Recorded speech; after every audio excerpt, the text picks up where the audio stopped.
Par sexe avant le mariage, on entend toute forme de contact sexuel avant d'être légalement marié. Les Écritures et le christianisme s'y opposent pour plusieurs raisons.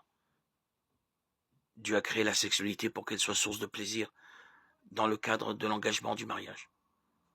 Le sortir de ce cadre le pervertit et réduit considérablement le plaisir qu'on en tire.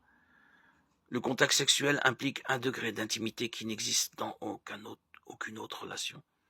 Quand deux personnes sont unies par Dieu, telles que Adam et Ève, par le mariage, il fait d'eux une seule chair. Genèse 2,24. Dans le chapitre 2,24, l'homme quittera son père et sa mère et s'attachera à sa femme, et les deux deviendront une seule chair. On retrouve également cette idée dans le Nouveau Testament, dans les paroles de Jésus en Matthieu 19,5 et en Marc 17. Paul le développe en 1 Corinthiens 6, 12, 20, où il enseigne que Dieu est souverain sur notre corps et sur notre âme. Il explique qu'un homme qui couche avec une prostituée devient un seul corps avec elle. La relation sexuelle crée clairement un lien particulier. Elle nous met dans un état de vulnérabilité qui ne devrait être possible que dans la confiance qu'offre l'engagement marital.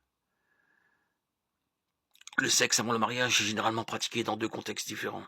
La première, ce sont les relations sexuelles entre deux personnes qui s'aiment et sont engagées l'une envers l'autre et qui n'ont pas envie d'attendre le mariage. La deuxième, le sexe dénué de tout engagement. Dans le premier cas, le couple se justifie souvent et en affirmant que puisqu'ils sont certains de se marier, ils ne pêchent pas en ayant des rapports sexuels dès à présent. Il n'empêche qu'ils font preuve d'impatience et manquent de respect pour eux-mêmes et pour leurs partenaires. La spécificité de la relation sexuelle est ainsi sortie de son cadre naturel, si bien que ce cadre s'en retrouve lui-même fragilisé. Montrer à notre futur conjoint que cela vaut la peine d'attendre renforce la relation et l'engagement. Le sexe sans engagement est courant dans beaucoup de sociétés. En fait, le sexe sans engagement n'existe pas du fait de la profonde intimité engendrée par la relation sexuelle. On peut ici employer une analogie. En collant deux objets l'un à l'autre, ils seront collés. Si on les décolle, une trace de colle restera sur les deux objets. Plus ils auront été collés longtemps, plus cette trace sera épaisse. Si on colle le même objet plusieurs fois à plusieurs endroits différents, la colle laissera une trace partout et l'objet finira par ne plus rester collé à rien. Il en est de même du sexe sans engagement. À chaque relation sexuelle, nous laissons une partie de nous derrière nous. Plus la relation aura duré longtemps, plus nous laisserons derrière nous et plus nous perdrons de nous-mêmes. En changeant régulièrement de partenaire, nous continuons à perdre un peu de nous-mêmes à chaque fois, jusqu'à ne plus pouvoir avoir de relation durable du tout. La relation sexuelle crée un lien si fort et si intime qu'elle est impossible sans engagement, malgré les apparences contraires. Y a-t-il alors de l'espoir? Quand un chrétien a des relations sexuelles avant le mariage ou qu'une personne vient à Christ après avoir déjà perdu sa virginité, le Saint-Esprit le convainc de péché et l'attriste. Il est néanmoins important et même vital de garder à l'esprit qu'aucun péché n'est trop grave pour être couvert par le sang de Jésus. Si nous confessons nos péchés, non seulement il nous pardonne, mais il nous purifie de tout mal. 1 Jean 1,9. En plus de son pardon, il nous restaure aussi. En Joël 2,25, Dieu promet à Israël de remplacer les années que les sauterelles avaient dévorées.